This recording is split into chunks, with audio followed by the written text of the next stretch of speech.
மாதிரி ஆண்டவர் வாக்குத்தத்தத்தை கொடுக்குறாரு. உனக்கு குழந்தை இல்லைதான், உனக்கு வயது கர்ப்பம் செத்து போயிருக்கிறது, உங்கள் மனைவியுடைய சாராளுடைய கர்ப்பமும் செத்து போயிருக்கிறது.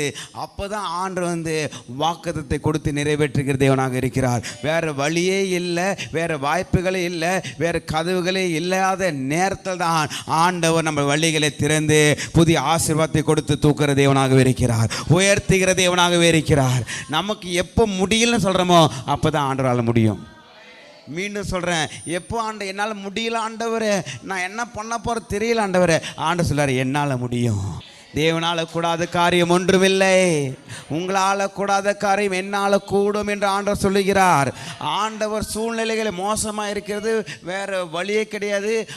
ஆபிரகாமுக்கு 99 வயசு ஆகிட்ட பிறகு வீடு போப்போ சொல்லுது, காடு பாருங்கள். இந்த பழமொழி மட்டும் கரெக்டாக சொல்கிறீங்க, வசந்தி கேட்டால் சொல்ல போகிறது கிடையாது. அல்லேலூயா. வீடு போப்போ சொல்லுது.